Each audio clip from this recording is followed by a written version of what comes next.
Welkom iedereen bij deze masterclass schoolaanwezigheid. Vanaf dit moment schakel ik over naar het Engels. I'm switching to English now. And I should say masterclass school attendance from now on.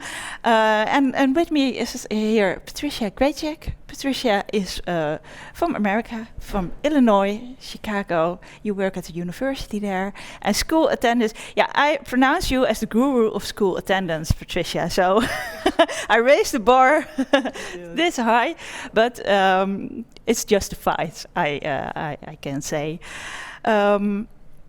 Very welcome here at your masterclass. In Dutch we say, it's jouw feestje.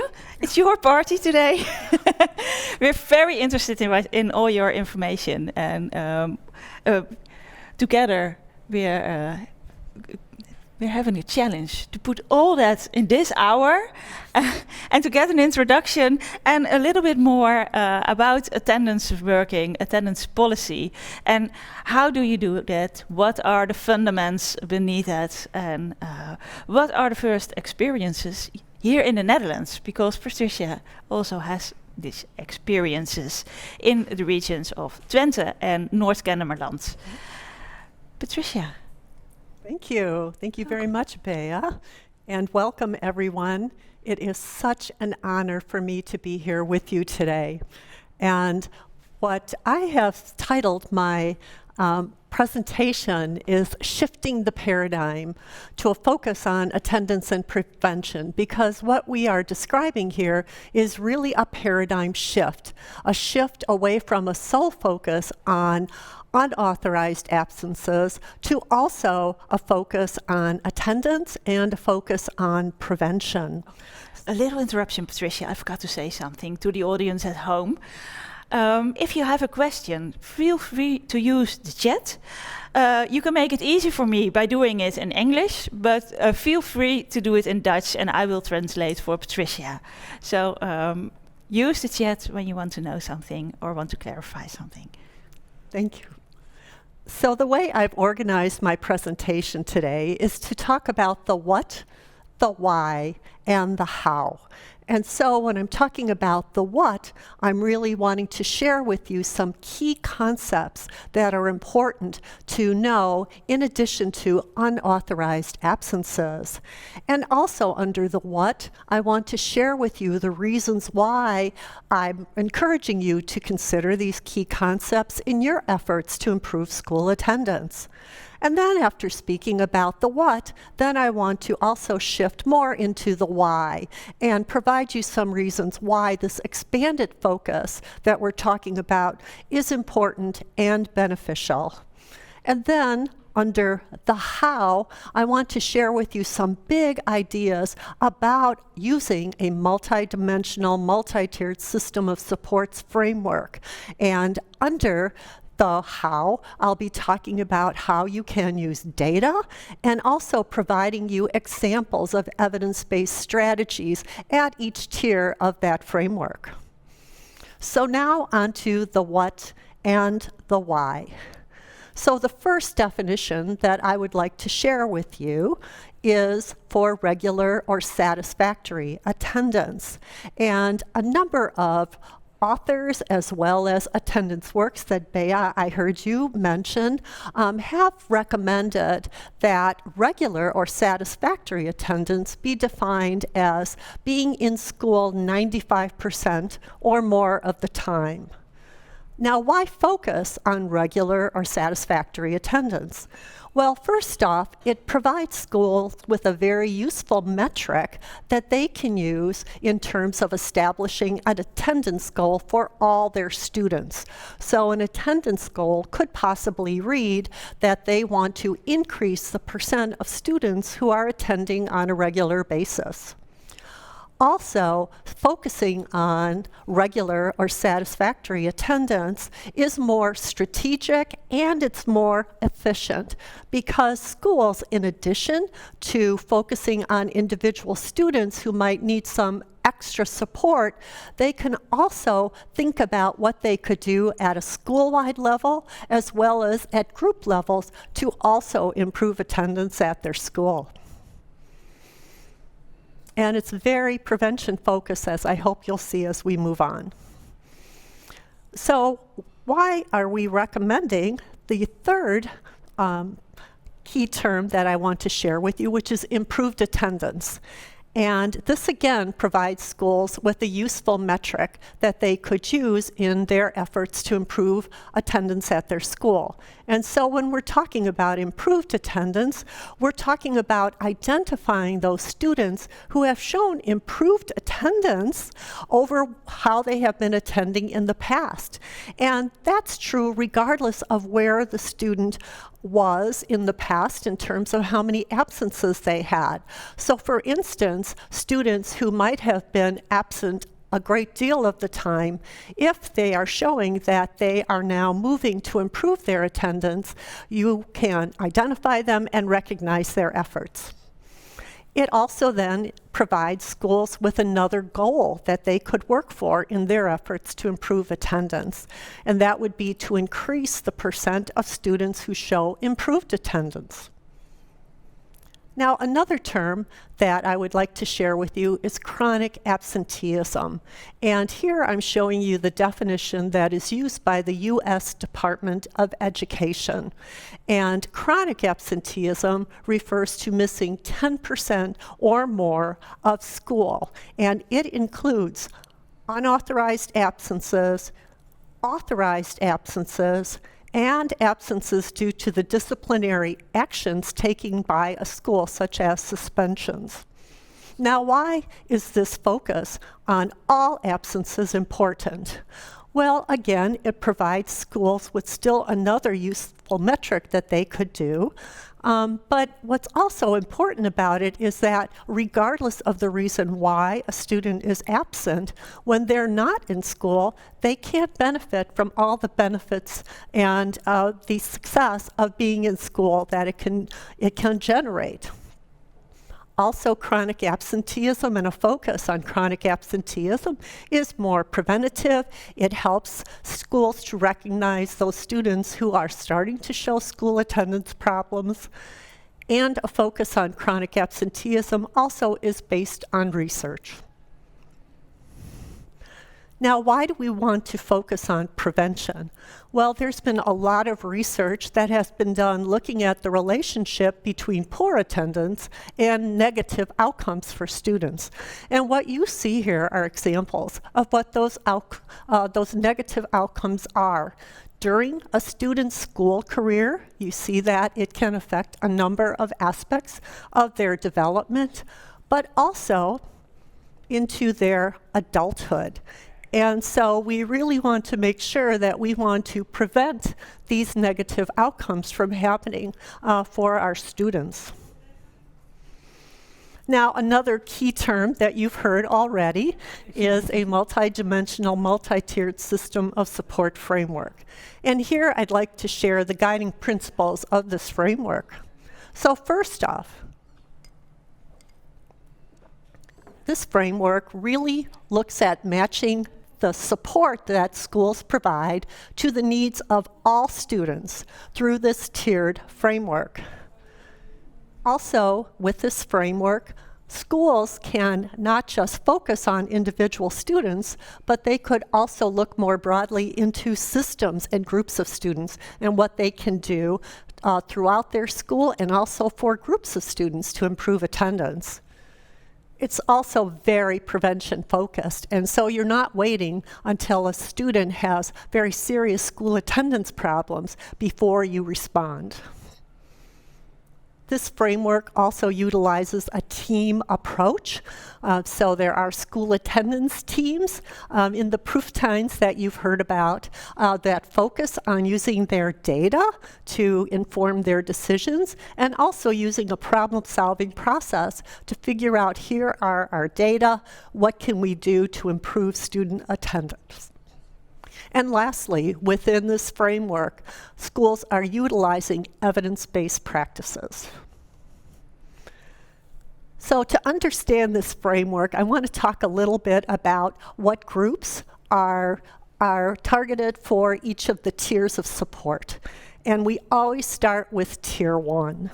So Tier 1 is depicted by the green part of this pyramid, and the target group for Tier 1 supports and practices are all students. And here what we're talking about are school-wide and classroom-wide interventions that could be implemented to promote a culture of attendance at a school. And then we move on up the pyramid to Tier 2, which is depicted by the yellow portion of the pyramid. And here we're talking about those students who are showing early or emerging school attendance problems. And so what we want to do here is to identify those students early and then provide targeted interventions that address the reason why they're struggling with coming to school. And then the red portion of the pyramid refers to those students who have the most significant school attendance problems. And these are the students that need the most intensive and individualized support to be able to improve their attendance. Now, also a part of this pyramid model is to identify, well, what are the scores, what are the attendance patterns that we're looking at to identify which students might be in Tier 1, which students might need Tier 2 supports, and which students might need Tier 3 supports. And so here are some guidelines that we're using in Twente as well as in Noord Kennemerland, and that I'm also using with the schools in the US that are implementing this model. So Tier 1 is defined as having satisfactory or regular attendance. And so looking at absences, we're talking about those students who are absent 5% or less of the time. If we want to structure it according to attendance, these are students who are in school 95% or more of the time. And the goal that we want to aim for is that at least 80% of students are attending on a regular basis. If a school does not have 80% of their students attending on a regular basis, they have what's called a Tier 1 problem. And so that school attendance team needs to focus on Tier 1 to address their attendance issues. Now moving up to Tier 2, here we're talking about those students who are at risk for chronic absenteeism. So they're showing those early signs. And so those students would be the ones who are absent more than 5% of the time, but less than 10% of the time. And if you frame that within attendance, we're talking about students who are attending less than 95% of the time, but greater than 90% of the time.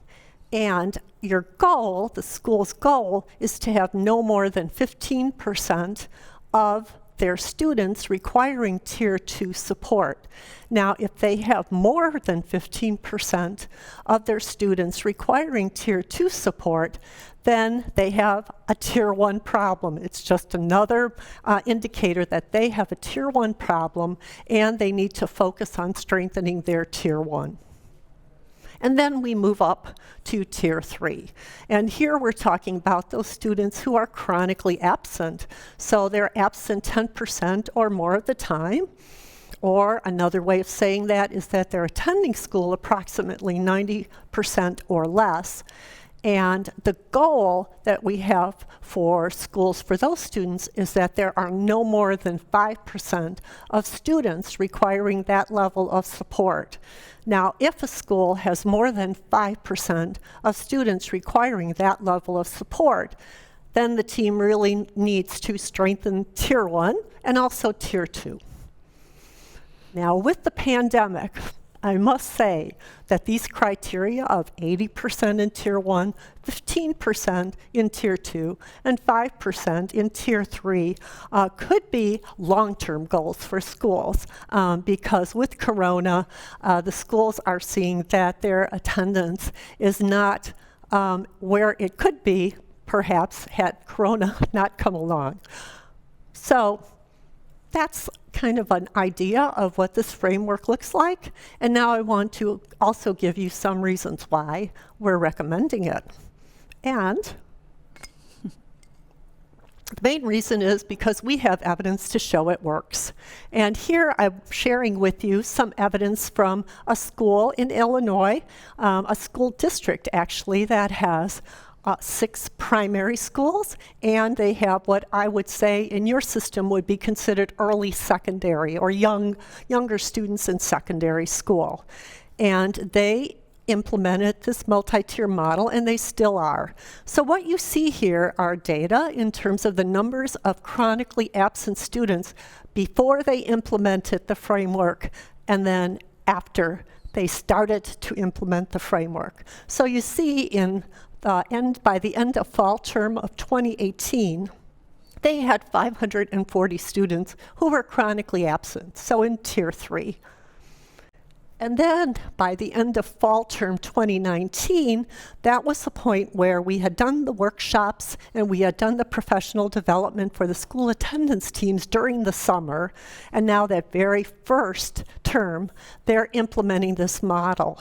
And what you see here is that they went from 540 students chronically absent to 470 students chronically absent. And so they were showing almost a 13% decrease in students who were chronically absent. Some evidence from here in the Netherlands is from a secondary school in Region Twente, and they were looking at their data, their pyramid data. So you see here, they have taken their attendance data and they organized it by tiers. And you see the data for last January 2021, and then February of 2021, and March of 2021. And again, the green, yellow, red indicates the tiers. And so what you're seeing here in terms of the pattern is that they were showing that their attendance was improving. And so what their data were indicating was that they had approximately 9% more students in Tier 1 by March.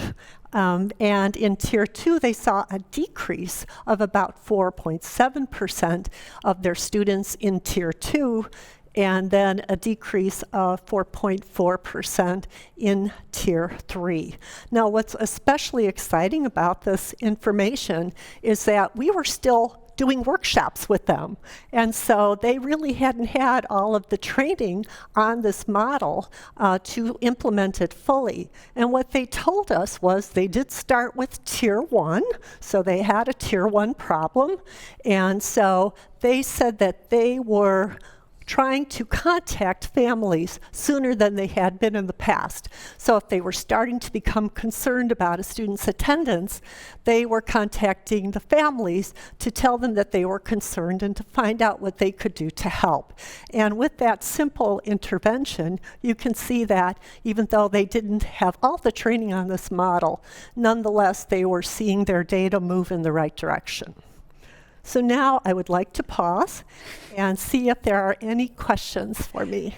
We haven't got any questions from the audience. I've got a question for you myself. I think you explained it very well, and this model is also at the base of our working group, werken aan aanwezigheid. So people are familiar with the basics of it and very curious with the steps you take at the different tiers. We'll come to that later. Yes. What I wanted you to ask, because perhaps people at home will be asking that themselves, is you work with different percentages for the different tiers. I know, for example, that attendance works takes different percentages. So what's at the base of the choice for this percentages, and what's your advice for people who want to work with a multidimensional, multi-tiered system of support? Thank you for the question. There is no gold standard in terms of how to define the different tiers. And so the one that I've shared with you is the most prevention focused. And when I started to do this work more and more with schools, I used to give them a choice. And I would show them the schools this framework, and I would also show them the framework from Attendance Works that is different, and their criteria, for instance, they would say that students who are absent 90 or in school 90% of the time would be considered Tier 1. And then Tier 2 would be defined as those students who are chronically absent, mildly chronically absent, which would be between 10 and 20% of the time. And then their Tier 3 were those students who were absent 20% or more of the time. And so what I would do with schools is I would tell them the advantages and disadvantages of each model. So for instance, the model that I've shared with you and that we're using in the proof times is the more prevention focused.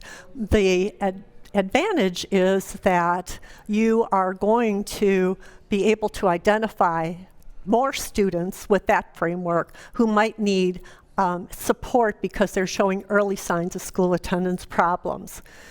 The downside to this prevention model is that at Tier 2 you are more prone to over-identify some students. So for instance, there might be some students who come out as needing Tier 2 support, but when the teams look at other sources of data, like looking at how they're doing academically, how they're doing with other students, and maybe they were sick and they had to stay home due to corona, but everything else is saying they're doing okay, then what I advise schools to do is, when you see these other sources of data saying these students are doing okay, keep them on a watch list and then spend your time focusing on those students who need your help.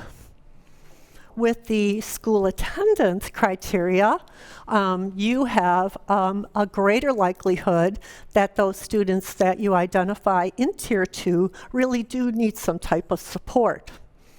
The downside, though, is that you're going to see students where you see, oh, they're in Tier 1, and we don't have to worry about them. They're doing okay. But in that 5 to 10% group, some of those students are starting to show school attendance problems, and you're less likely to catch them. The early warning signs Early are just there. Yeah. Yes. And you also talked about it's a framework, it's not a method. Can you explain the difference? Why is it a framework? And it's easily to think it can be a method, but it's not. No, it's not, because the methods are embedded within the framework. So it's a framework because it's a way for schools to organize those strategies according to student needs.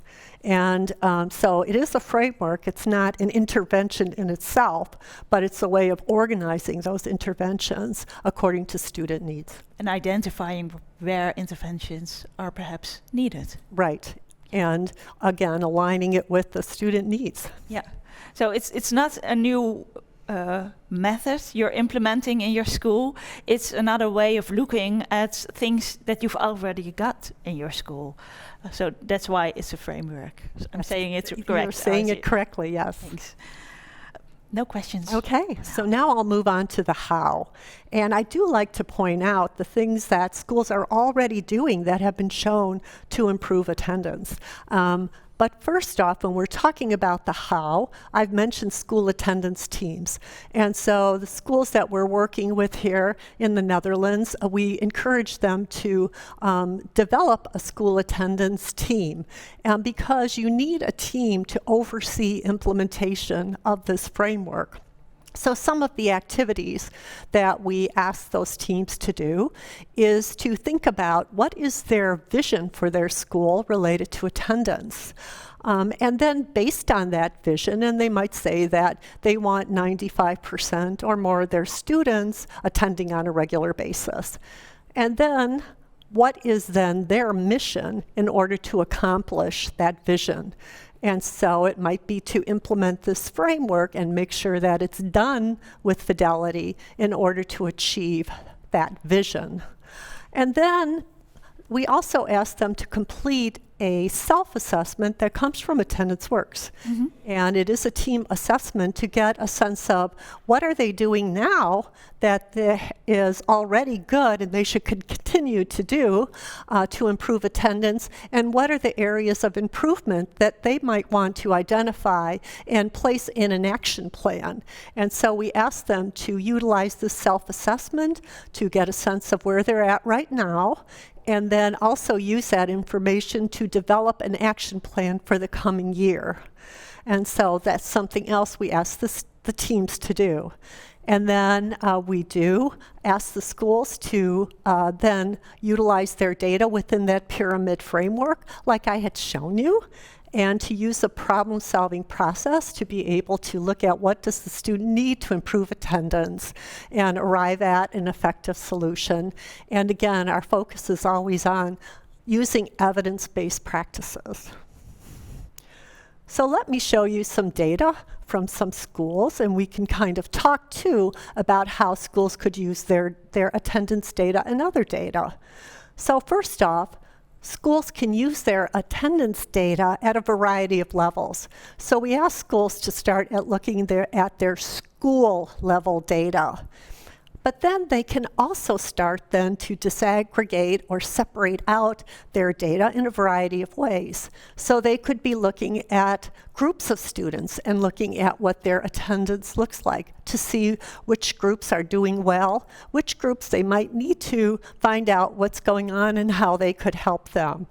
They could look at student subgroups. And here I'm talking about looking at their students who are in special education compared to those who are not, because students in special education, some research has shown that they're an at-risk group for more attendance problems. They might want to look at how their students who are refugees or immigrants, how are they doing with their attendance compared to other students? So they can do these types of analyses when they're using this framework. And of course, they can still look at data for individual students. And then they could also look at their data by reason or typology or type of school attendance problems students might be having. So you see here some examples. They can still separate out authorized from unauthorized absences to see what their data are showing. They can look at data, let's say, for how much time are students missing to go to doctor or dental appointments during a school day. So they can do this by looking at reasons as well. And then best practices is that they would use their attendance data in addition to other sources of data. So you see here some examples. They could look at their attendance data and their data for students who come late to school, or students who leave before the end of the school day. I also emphasize to schools that parent, teacher, and student report are important sources of data. So for instance, a parent might tell their child's teacher that their child hates coming to school and they have a real battle getting them to school in the morning. Well, that's a parent report, but I think we would all agree that that would be important information, and so the school would need to check out to see what's going on, that their child is having such negative feelings about school. And that are signs that a child is perhaps at risk for school absenteeism. So early warning signs. Absolutely, it's an early warning sign, and they might be coming to school on a regular basis, but this is an early indicator that there's something going on, and if we don't do something about it, they could then start to miss more and more school. So an early warning system, early warning sign. You can also look at attendance data in conjunction with other types of data. So academic data, behavioral data, health or medical data. It gives you a better picture of the whole child and what might be going on with that student and how you can help. So now I wanted to show you some data from a school that's in a very large district. So in the US, we have regions, but within those regions, we have districts, and within those districts, we have schools. And so I was working with this district, looking at their schools, and it was a large district. So there were about 25 primary schools in this district. And I was looking at the data for each of these schools. And this particular school, their overall school data didn't look that bad compared to the other schools, but when you looked at kindergarten, which would be your group 2 students, you could see that something was going on. And so looking at these data by tiers, I would ask you to think about what tier should the school focus on for their kindergarten students. You can send your answer in the chat. So think about what's going on here and what could the school do as an intervention. And it's funny, the picture is still showing a pyramid, but it isn't a pyramid at all. It's more a square with a little point at the top. But exactly. So again, what would you say? Which tier, remembering what I told you earlier, which tier would you say that this school needed to focus on for their group 2 or kindergarten students? you can put your answer in the chat. People are still thinking about it, perhaps. It's a lot of information to process. It's going quick. For us, it's more familiar information, but for the people at home, it's a lot to grasp. But the answers are coming in, and it's a tie at this moment between Tier 1 and 2. Mm-hmm. And that's what I see also back home, that folks are kind of torn between Tier 1 and Tier 2 because Tier 2 has 38% of students. And Tier 1, their data were showing only 49% of their students were attending school on a regular basis. But here, this school had a Tier 1 problem for their kindergarten students. And so they needed to focus on Tier 1. And so when I shared these results with the principal of that school, his team then focused on education. So they wanted to make sure that they were educating the parents of those young students about the importance of attendance. They were educating the students themselves about how important it is for them to be in school. And by the end of the following semester, they had already seen a significant improvement in students who were attending on a regular basis and fewer students in Tier 2 and Tier 3. Patricia, how did they identify that it was a Tier 1 problem? Because Tier 3 is also more than the 5% you mentioned. Right. So interventions at Tier 2 should also be investigated, you said earlier? Well, what I said earlier was that if there were more than 15% of students needing Tier 2 support, then that's also another indicator that their Tier 1 wasn't strong enough. And that as a result, you are going to get more students showing up in Tier 2 or Tier 3. I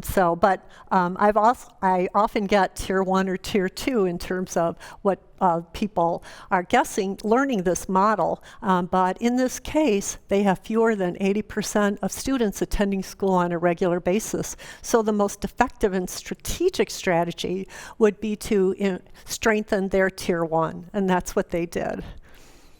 Now, another example from a school that I would say would be equivalent to a late primary, early secondary school in your system, looked at their data, and what you see here on this graph is to the far left, you see their data organized by tiers for their entire school. And then what you see is now they separated out their pyramids to look at what their pyramids look like for students that would be approximately group 8 and then class 1 and class 2 in your system. And they wanted to compare the pyramids across these different levels. And so looking here, I would ask, what pattern are you seeing with the data from the younger students to the older students? What pattern are you seeing in their attendance data here? And again, we invite you to put your answer in the chat. So take a little look at this pyramids and describe what pattern you're seeing in the chat.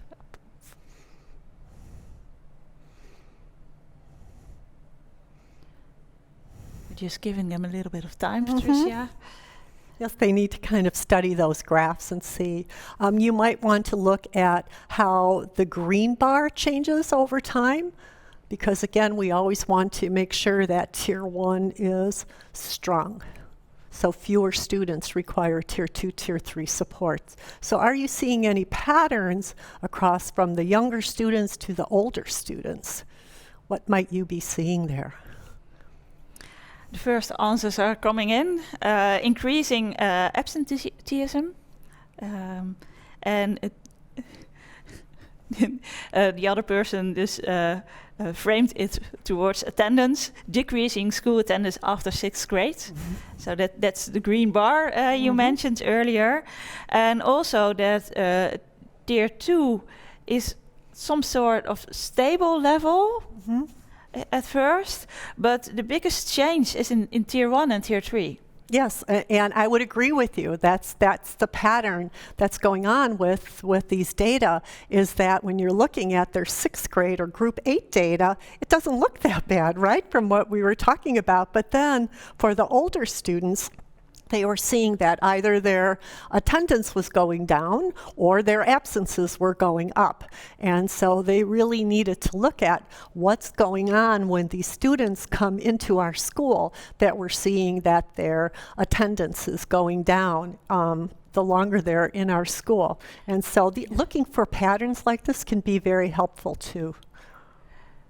Yeah, it's giving you a great insight in what you can do and at which point you can intervene to change this pattern. Exactly. And so now I would like to show you some more data from here in the Netherlands. And this is from a special education school.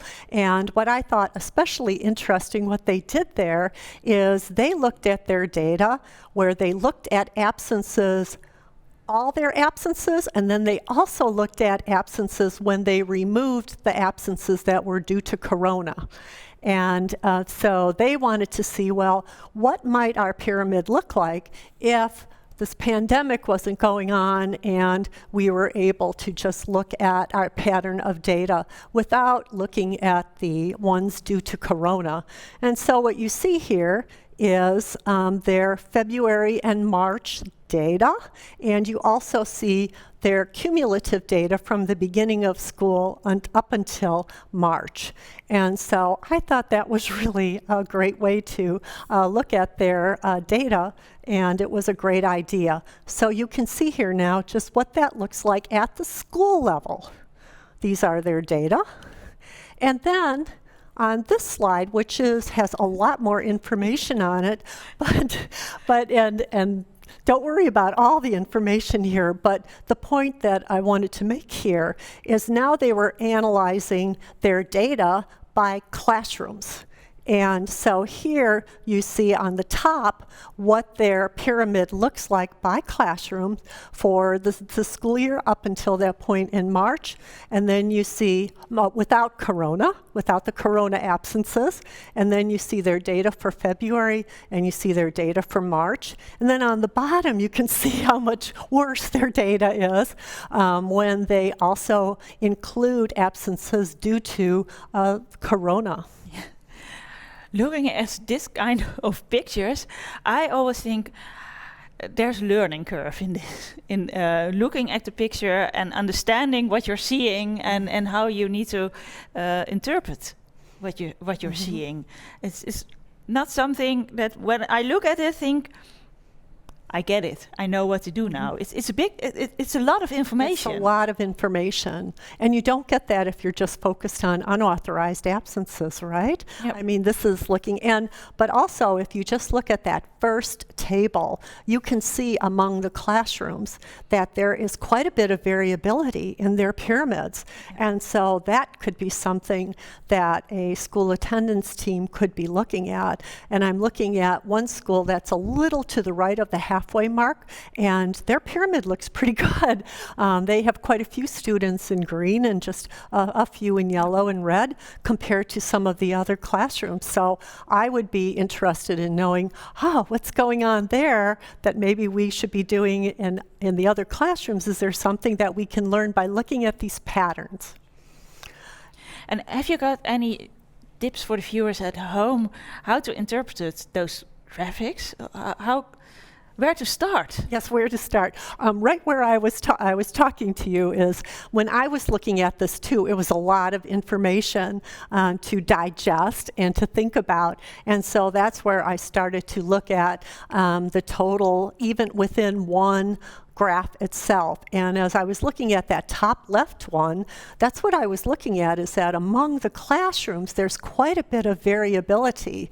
And some of the classrooms are doing considerably better in terms of their students coming to school and attending school on a regular basis compared to other classrooms. So that's where I started myself. Yeah. And then I was looking at the difference between without corona, with corona, and there's a significant difference there when you're looking at that. So That's an obvious one. yeah, so I would say if you had this type of information, to start with one and to really study what's going on there. And the point here with this graph is that there was considerable variability across their classrooms. Yeah. And then I wanted to show you their data for individual students. So you can see we've taken out any identifying data.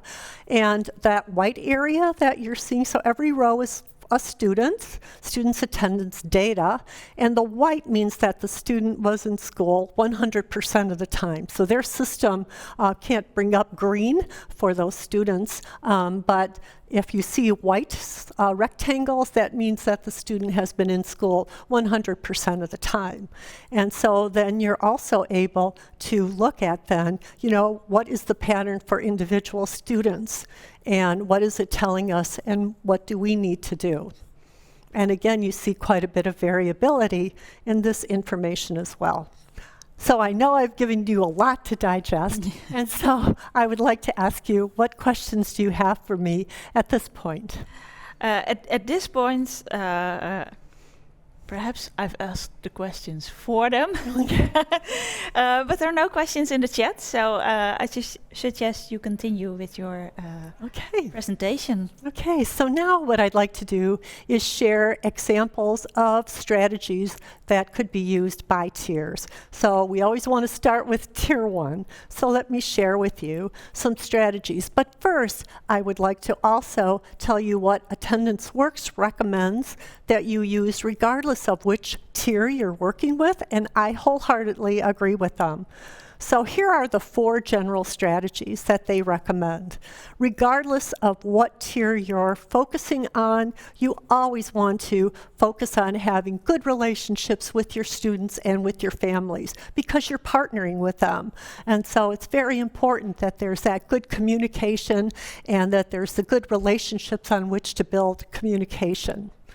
And then that second strategy is also very important, to really look at what might be the barriers to students coming to school. So is the student being bullied? Is there a transportation issue? But trying to figure out what's going on, what might be barriers, and then what can schools do to eliminate those barriers or lessen those barriers? What might the family do to eliminate or lessen those barriers, and what might community partners do to eliminate or minimize those barriers?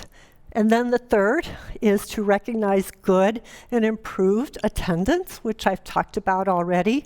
And the fourth then I've also spoken about, using data to monitor your students' progress. So now on to tier 1. And I've also mentioned the importance of educating students and families about the importance of attendance, because we want to empower them with that information. We also want to recognize when families and students have made an effort for the student to be in school more often. So let me share with you what these pictures represent, because they're a lot of fun. To the far left, you see a young man ringing a school bell. And this came from a primary school. And what they did is every month, when they looked at their data and they identified which students showed good or improved attendance, they would put the student's name in a bowl and do a raffle. And every day they would pull out the name of a student, and that student had earned the privilege of coming down at the end of the day and ringing the school bell for dismissal. And the students absolutely loved being able to do that. And then you see a picture of hot chocolate. And this came from a secondary school during the winter. They really wanted to focus on having their students come to school on time. And so coming late to school was a problem that they were trying to address. And so they had set up what they called a hot chocolate bar. And so they would serve hot chocolate before the first bell, and then students who came to school on time could have a hot chocolate, and they had different toppings that students could put on their hot chocolate. And as soon as the first bell rang, which meant students should be in school by then, the hot chocolate bar closed. So if a student came late to school, then they didn't have the opportunity to have some hot chocolate during the winter. It was an incentive to come on time. Exactly. And then the picture below that one also was a way that a secondary school was recognizing students' efforts and improvement, not just for attendance, but for other reasons, but also for attendance. And so they would set up every month, they would have donuts with the deans. And so students would be invited to come and have some donuts with their deans before school. And then you see I have traveling trophy there. And this was at a primary school, and the principal was telling me that over the summer he was cleaning out closets, and he found this large trophy, and he was trying to decide what he should do with it. So he kind of dusted it off, and then he thought, for the class that has the most improved or regular attendance, that they have the most students that showed regular improved attendance, they could get this trophy, and it would be their trophy for the month. And he showed me a picture of a kindergarten little girl, so she was about 5 years old, and her class got the traveling trophy for that month, and she was hugging that trophy, and it was about as big as she was, and it was the cutest picture. I wish I could have gotten that picture from him. Some schools have thrown a pizza party for the class that had the best attendance for the prior month. And here I'm showing you a picture of a pizza from Home Run Inn, which is a restaurant near my house, and their pizzas are really, really good.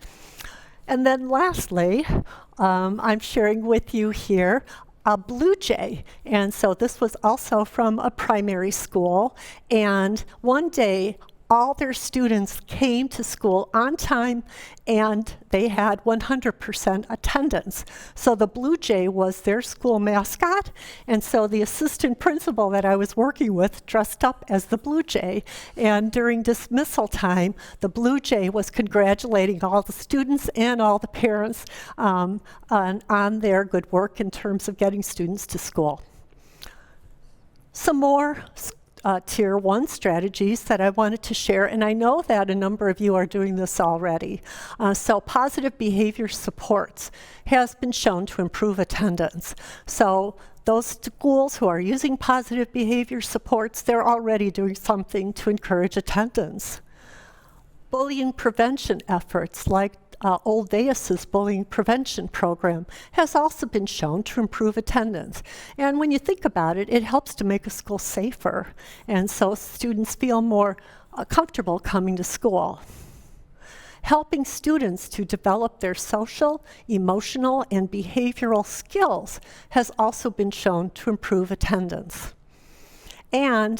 And this one is one of my favorites. The simple act of greeting students at the door, whether it's the classroom or at the school door, the simple act of just greeting students at the door has been shown to improve student engagement and decrease behavior problems. Yeah. So it can also be very small interventions, and Absolutely. PBS is a very large intervention, and it asks a lot about the implementation in a school. It's a big job to do, but greeting a student at the door, that's so easy. Everyone can do that at home tomorrow. Absolutely. It's an easy intervention, and yet it's been shown to have a very significant impact. Yeah. Some examples of Tier 2 and Tier 3 interventions. So we want to make sure that our staff and our families know what are the early signs of school attendance problems. And so here's a continuum that my colleague and I developed. And you see here it's color-coded green, yellow, red. And it starts off on the far left there with school attendance. And here we mean attending school on a regular basis. But then a student could start to show early signs of school attendance problems, like what I mentioned earlier, where a student might be coming to school on a regular basis, but the parent is telling the teacher that their child doesn't want to go to school. It's hard to get them up and ready for school in the morning. And so the students are starting to show those early signs. Or teachers could report that, yes, the student is there at school, but they look very upset about being in school, and they might be saying that they really want to go home. Again, early signs. And then I've already mentioned morning misbehaviors is a sign that students are starting to resist coming to school, and that maybe we need to take some action to help them. And then you see it goes on. So a student who frequently comes late to school, students who start to skip classes, or they're missing part of a day, all the way up to leaving school entirely. So it's important for parents and for staff to know what these indicators are. Another Tier 2 intervention was developed by my colleague, Christopher Kearney. And here we're talking about school refusal behaviors. And he defines those as student-motivated behaviors. So it's not something that a parent might do to take their student out of school, or the school might suspend a student. These are student-motivated behaviors. And you see how he defines them is that a student refuses to come to school entirely, or they resist coming to school, and it includes those morning misbehaviors I mentioned, as well as some other types of behaviors. And Dr. Kearney, in his research, has identified 4 major functions or purposes or reasons for the school refusal behaviors. And so the first one he calls avoid negative affect, and this refers to those students who are reluctant to come to school because there is something about school that they find very stressful, and so they stay home from school or want to stay home from school to avoid those negative feelings. The second function refers to those students who might be facing a test, or they might need to do a presentation in front of a class. And so these are students that are fearful or anxious about doing poorly in front of others, having others judge them in a negative way, or embarrassing themselves. And so they stay home from school to avoid those situations. Now, the third function that he's identified refers to those students where when they stay home from school, they do a lot of fun activities and get a lot of attention from other family members. And so staying home from school is just far more enjoyable to them than going to school. And then that last function we often see with older students, so secondary students, and these are the students who might ditch school, refuse to go to school, to do other things, maybe with other students that are staying home from school. Sometimes there are things we don't want them to be doing too, like drugs and things, but they find these activities far more enjoyable than going to school. Patricia, just looking at the time, we've got about 5 minutes, and quite a lot of information to tell. Perhaps you can pick some information from the sheets that you really want to share with our audience today. Thank you. Thank you for reminding me of the time. I always do lose track of time. So yes, I can do that. So I'll finish up with Dr. Kearney's model and maybe talk about one or two other things and wrap up. How's that? That's great. Okay. So utilizing Dr. Kearney's model, and a lot of schools have found this helpful, and a lot of mental health professionals who work with students with school refusal have also found this helpful, is you want to identify the behavior. What is the behavior that is school refusing behavior that you need to focus on?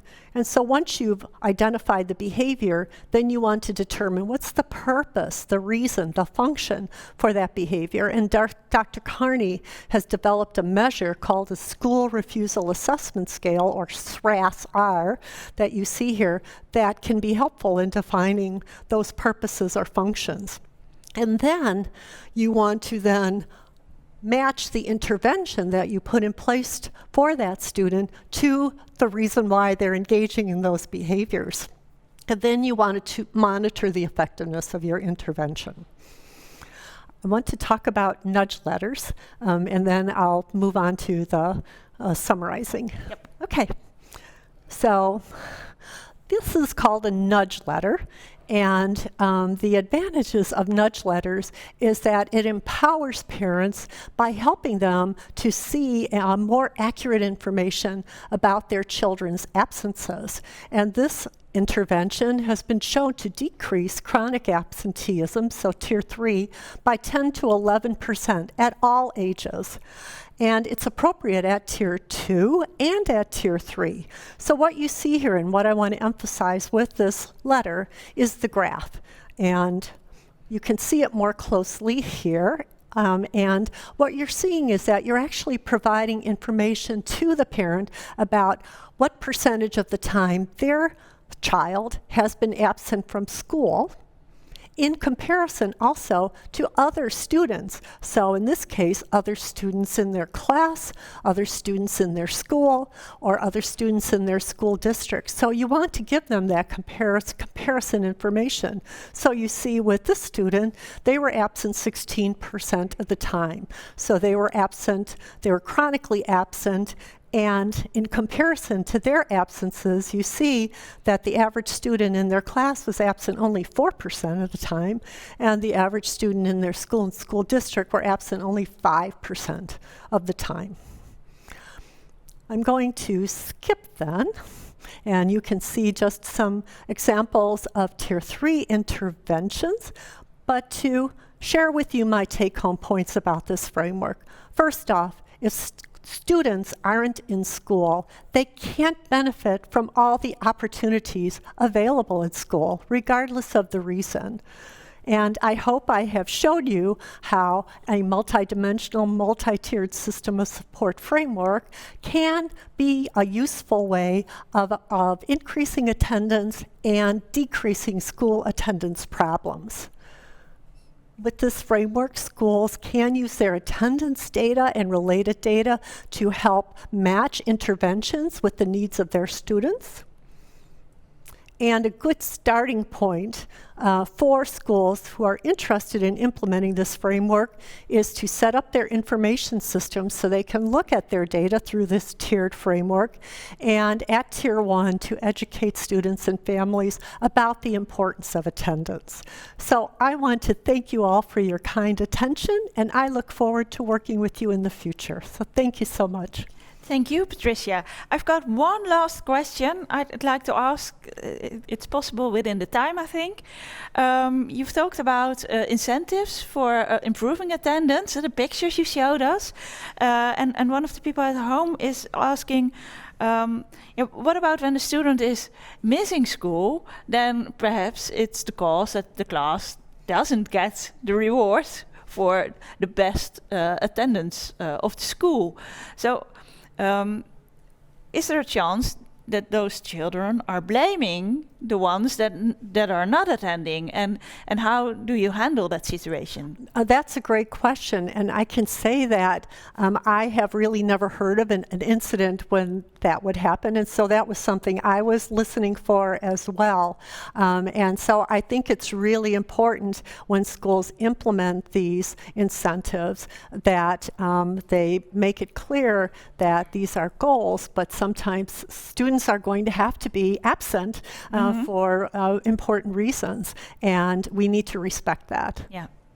And I can imagine that students can also help other students. Oh, definitely.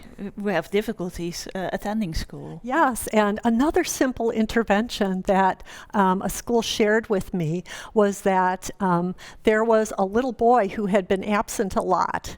And his teacher said to him, you know, when you're not here, I miss you. And the little boy said, really? He was surprised. He was surprised, and the teacher said, yes, really, I miss you when you're not here. And there were other students around there, and they said, we miss you too. We miss you too when you're not here. And the boy was just very surprised to hear this, and there were almost like tears in his eyes. And we think as adults, well, the students should know that I care about them because I'm here and I'm teaching and I'm working with them. But it doesn't hurt to tell them that. So with this little boy, they said after this incident, he was coming to school more often. That's a very nice story to end this masterclass with. Thank you, Patricia, for all your information. For everybody at home, it's possible to watch this masterclass from our website, steun.passend onderwijs. It will be there in the next few weeks for you to, and also the presentation will be shared there. So thank you for joining us today, and good evening.